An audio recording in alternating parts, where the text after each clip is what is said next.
a couple seconds.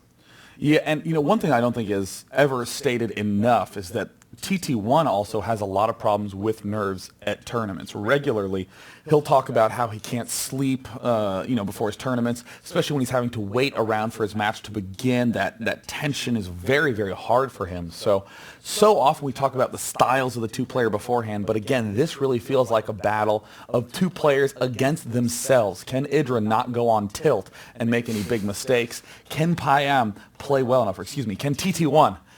I shouldn't be friends with these people. I should address them by their real names. That's right. Can TT1 actually play the game that he plays in practice, or will he choke in these games? And it looks like both our players are in the game.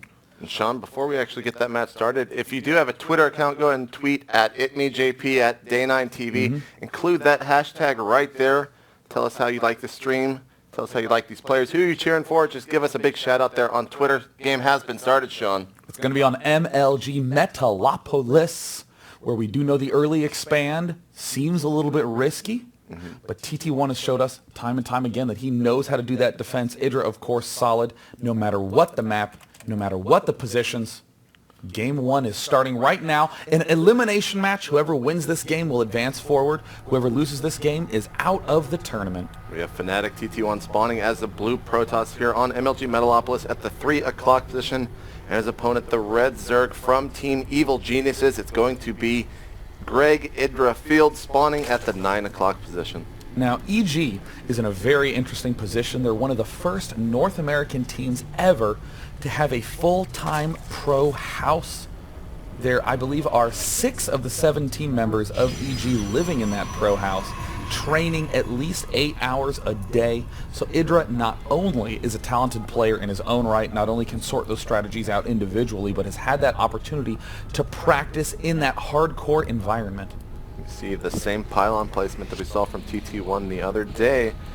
When he's going to be doing this, he's going to be dropping that forge, dropping that cannon, of course, then the Nexus. Probably going to see another pylon here behind the mineral line, as that's exactly what he likes to do.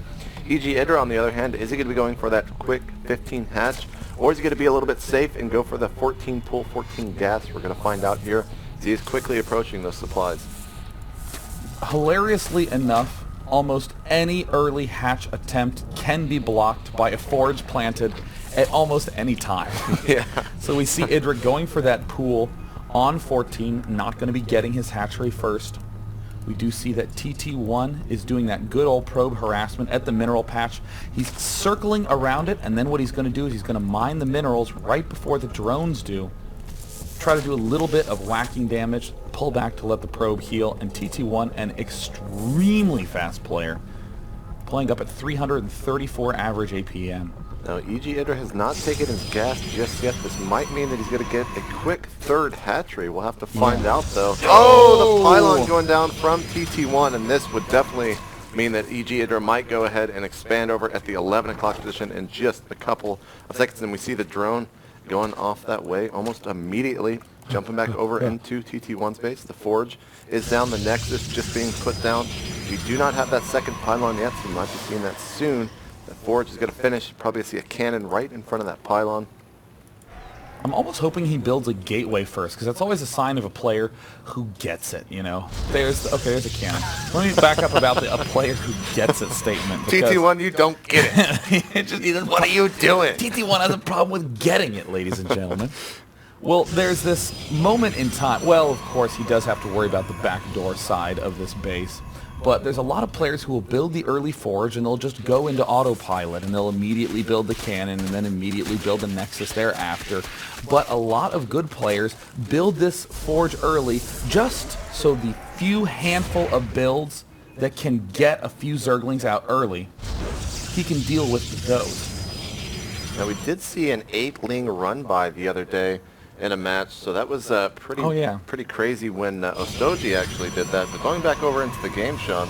Yeah, I mean, like, getting this gateway down at the front before the cannon is another way of saying, yes, he didn't do that, one of those few handful of builds where I really need to get that forge up. So that's what you see good players do, is do those contingency plan builds where I'm going to create this forge just in case of a couple of things, but if not, I'm going to continue along with an aggressive, fast gateway. But wow, actually, TT1 getting a lot of pylons up early.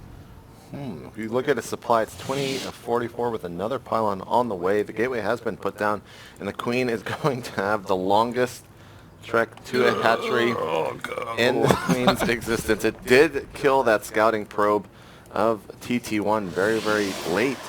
We also do have a creep tumor that will be, of course, advancing, connecting these three bases, but jumping back over into TT1's base, he does have one gas in his main, second one coming here very soon. Gateway's about to finish. A second gateway will be added on. Cybernetics, of course, should be following that up here pretty soon as well. And you know, it dawns on me now that the reason TT1 has this gateway planted so far back is that it's impossible for Idra really to get a good read on what the timing is. I mean, there's a gateway and a cybernetics core up at the front, but up until this moment, Idra's had no idea as to when that gateway's been finished, what could be popping out for TT1. Double gas for both players. We see Idra also having his double gas up. Will almost certainly be getting speed soon. And very much so, like Liquid Ret, we're seeing the 3 Queen pop up oh so quick for EG's Idra. He's going to be sprinting up to that 75 drone count very quickly. This is one of those things that a lot of Protoss players aren't really sure how to deal with. When the Zerg players get those 3 hats, they can get out so many drones, like you just mentioned, so quickly, and then their economy is just so much further ahead than the Protoss players. If TT1 is going to remain strong in this game, he's going to have to start doing some aggression here. You see a ton of gateways back in the main base, a total of 4, with looking like more is going to be coming along here with the probe still outside, and there is another one. Wow, a big gateway push for Fnatic MSI's TT1. TT1 has loved using these gateway pushes since the dawn of Starcraft 2 time. He is one of the most aggressive players that I've seen in this matchup. Exactly as we saw yesterday, how he got the double robotics facility to get out 4 Immortals as fast as possible, just so he could continue attacking. EG's Idra now doing the very fast +1 melee upgrade, a key component to that early defense. The layer is coming a little fast though, and I don't say a little fast because it might be risky. Idra's the sort of person who has figured out how to get that timing in. Almost every other Zerg player would not have enough room or money to get that up. Another testament to his ability to time those economies out. EG Idra missing 2 larva injects at the moment. The Queen at the naturals at 53. Wow. Queen at the third is at 53, or was. It did go ahead and larva inject, but that means he's going to be a little bit down in larva as TT1 will be taking a very quick third. Wow! Now that is a sick play by TT1. He has almost no units. He has 1 Zealot and 5 sentries, and we see, I mean, Idra's going to be shocked by this, to wander down here and to see a Nexus already in production. But Idra, of course, now realizes that Protoss has a bunch of vulnerabilities. And oh no, this Nexus might have to be cancelled. Oh, and it is indeed cancelled there, but he also has to be careful not to lose any of these sentries to a few lings, but he does save that 1 sentry, as that is quite a bit of sentries there for TT1, a total of 9 with 1 Zealot. We do see Hallucination being warped, and he's of course going to be using that to scout a final cannon to seal the wall off for the natural of TT1. They're going to have to go through the mineral line to escape out of that base, and it looks like TT1 is actually going to go for an attack here, Sean. Well, I don't think it's going to have that much success. We see Idra already planting spine crawlers, having a good amount of roaches out already. Wow.